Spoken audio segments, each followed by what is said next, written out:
Halo semua, apa kabar? Ya, jumpa lagi dan saya Pandi dari Windows Stock Indonesia. Bagaimana nih kabar Bapak Ibu? Tradingnya bagaimana hari ini?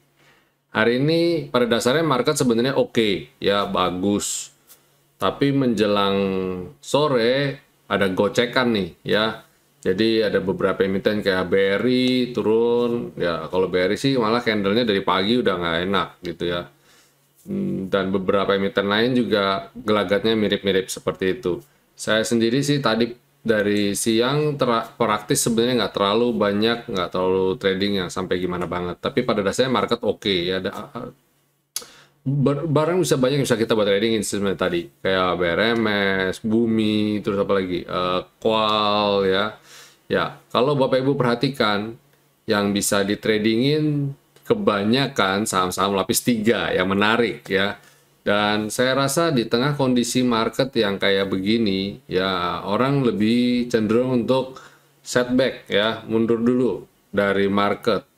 Mundur dari market bukan berarti dia tidak trading, tapi mengurangi porsi ya, atau daripada mantengin yang market cap terus-terusan ya, mending kita mundur dikit, kita trading saham lapis 2 atau lapis 3. Atau kembali lagi, jika Bapak Ibu masih mendingan tetap fokus dengan saham-saham market cap, ketika market lagi koreksi, manfaatkan waktu untuk buy. Contoh, ada saham-saham kayak Bank BRI, ketika tadi lagi koreksi, ya time to buy. BCA lagi koreksi, time to buy.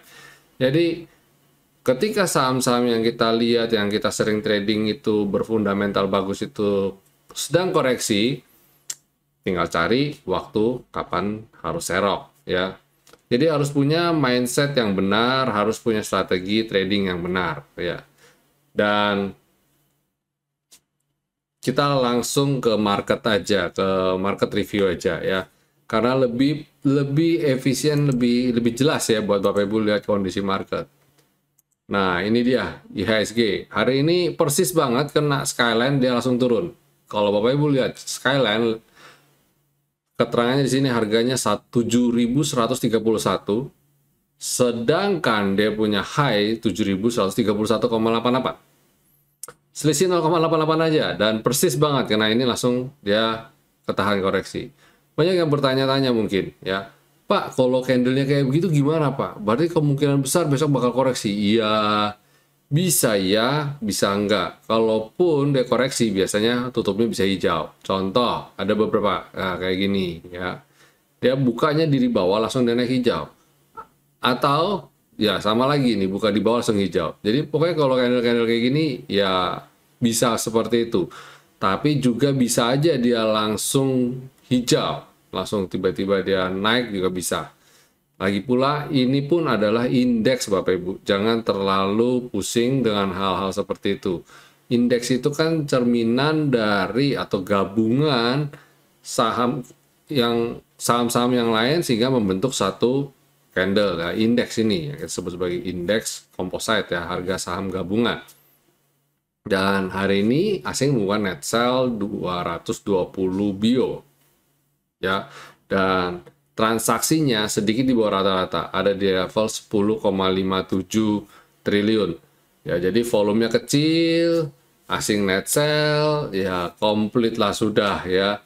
Dan pedagang lokal juga lagi nggak bergarah untuk naikin barang, ya sudah biarin aja dulu.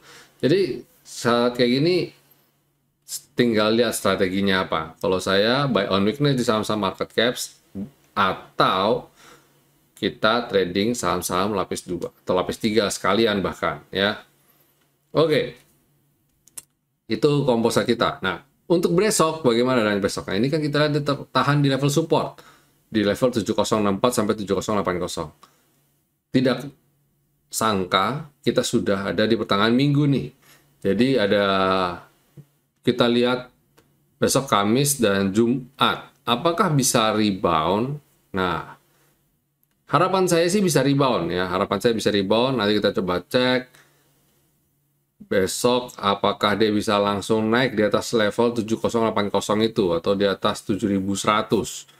Ya, kalau kemungkinan besar peluang itu tetap ada. Tapi kita lihat, saya Dow Jones ketika saya buat video ini dibuat, Dow Jones itu bergerak di zona negatif, dan 10-year bond ya itu malah naik 3%-an. Wow banget itu. Jadi saya kok agak ragu-ragu kalau penutupan Dow Jones malam ini bisa tutup hijau. Tapi sentimen dalam negeri rasanya lebih kuat daripada sentimen di luar negeri. Kita tahu di dalam negeri ini kondisi perekonomian jauh lebih baik daripada di luar sana. Efek dominonya belum terlalu terasa sampai di sini. Jadi kemungkinan besar masih bisa naik dulu. Kalau begitu, tetap saran saya adalah kecilkan portofolio Anda buat lebih ramping. Kalau Bapak ada pegang 10 saham, lipat semua, lebih ramping jadi pegang maksimum 3 aja. Mending pantau 3, tapi kita dapat gain yang maksimum daripada pegang 10 atau 20 sih masih oke ya. Tinggal dana kelolaannya. Nah, tapi kalau pegangnya 30, nah ini udah nggak efisien dan sudah nggak sehat. Jadi harus dilipat, dikurangi. Ya, oke. Nah ini IHSG besok saya lihat peluang masih hijau itu masih terbuka lebar ya. Jadi silakan dipantau-pantau untuk trading besok. Lalu kita coba cek IDX sektoralnya ya. IDX Basic. Nah, IDX Basic masih naik terus swing lagi ya. Mirip-mirip sama IHSG kita, mirip. Terus habis itu consumer non-cyclicals. Consumer cyclicals. Naiknya wow banget. Ini harusnya besok masih lanjut nih ya. Terus habis itu ada sektor energi, ini juga keren walaupun bikin kayak model inverted hammer, tapi saya yakin dia juga masih bisa lanjut lagi. Ini peluang untuk naik terbuka lebar, secara dia ada di area resisten dan nyaris di atasnya itu tidak ada halangan yang berarti, jadi kemungkinan besar masih bisa tembus, apalagi ini winter is coming ya. Jadi kebutuhan akan bahan baku, akan komoditi sangat tinggi sehingga membuat ini naik lagi. Kemungkinan besar untuk naik lagi. Komoditi especially yang di bidang energi ya, bahan bakar. Sektor finance mirip IHSG banget ya, bikin kayak rambut ya. Nah ini malah saya manfaatkan ini kayak gini momen ini untuk buy on weakness. Terus healthcare, wow, nah support V-line dia mantul ya. Garis saya sudah tidak usah diragukan lagi lah. Hari ini candlestick kita bahkan yang IHSG begitu kena skyline langsung dia ketahan gitu aja. Wow banget. Ini sektor industri juga masih bergerak mencoba untuk kembali naik ya. Nah, kalau besok bisa lanjut naik, bisa breakout skyline, oke good. Tapi kalau belum mampu, jauh-jauh dulu ya. Infrastruktur kena ini V-line jadi kena resisten gitu ya. Terus consumer non cyclicals, wow, mungkin dia masih bisa naik lah ini ya, mungkin masih bisa naik, tapi masih terbatas ya, sideways. Tapi transaksinya juga udah lumayan besar nih, asing dan net buy lagi di emiten di consumer non cyclicals. Pantau-pantau aja, manfaatkan momentum dia koreksi untuk buy on weakness. Properti slow but sure ya, naik pelan-pelan, tapi walaupun gitu candlenya nggak enak, tapi peluang masih ada. Sektor tekno oke ya, walaupun belum valid atau belum confirm, tapi setidaknya kalau candle kayak gini cukup oke lah, cukup aman, relatif aman. Terakhir transportasi slow but sure mulai naik, tapi transaksi kecil banget. Bayangin, ini tuh indeks loh, ini tuh indeks sektoral dan transaksi cuma 88 mio aja. Artinya ada yang salah dengan perhitungan di sektor ini ya, masih jauh-jauh dulu aja. Oke, itu adalah sharing saya untuk market review perdagangan tanggal 6 Oktober 2022 besok. Dan kita masuk segmen berikutnya, yaitu rekomendasi. Dan sebelum saya share, pastikan Bapak Ibu kalau mau buka rekening, silakan klik link di bawah ini. Dan jika Bapak Ibu mendapat manfaat dari video-video kami, bantu kami untuk share ya. Oke, itu mari kita mulai masuk ke segmen berikutnya, yaitu rekomendasi saham. Apa aja? Pertama, yang bisa begitu Bapak Ibu pantau adalah Barito. Barito ini sudah beberapa waktu kita ngomongin di grup ya, jadi harusnya ini momentum yang menarik untuk buy on weakness karena harganya masih termasuk harga yang terdiskon. 800 itu menurut saya harga yang cukup murah, relatif murah ya. Terus habis itu adalah MTech.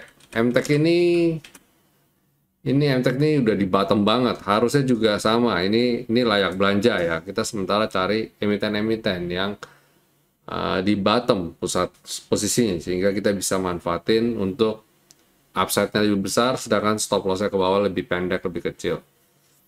Terakhir, bukan terakhir nih, kedua adalah MAPI. MAPI naik di atas Skyline. Beberapa waktu belakangan ini kita lihat dia cukup nurut sama Skyline. Begitu kena dia masuk ke dalam, dia terbang. Ini pun sama. Moga-moga besok juga sama terbang ya. Habis MAPI, kemudian ada Arco. Wah, ini mulai menu lapis 2, lapis 3 keluar. Ya, ini juga sama karena bottom selendang. Tapi saya lihat beberapa waktu ini dia kalau pergerakannya kena selendang, sukses naik di atas selendang, itu pergerakannya cukup positif. Ya, jadi harusnya Arco ke depan dalam 3-4 hari ke depan masih oke. Terus last but not least yaitu Sliss. Sliss ini bagus nih, secara chart bagus ya. Setelah dia naik ARB beberapa kali, dia mulai naik, ini swing. Kalau dia bisa lanjut lagi naik dan bisa breakout level 490 atau anggaplah di 500 lah, harusnya oke banget nih ya. Ya, oke, itu rekomendasi saya untuk perdagangan tanggal 6 Oktober 2022. Oke, sampai di sini dulu teman-teman semua. Semoga apa yang saya bagikan bisa bermanfaat, bisa berguna, dan bisa dipakai untuk trading besok dan bisa dapat cuan. Sampai jumpa semuanya. Stay healthy, stay safe, and God bless you all.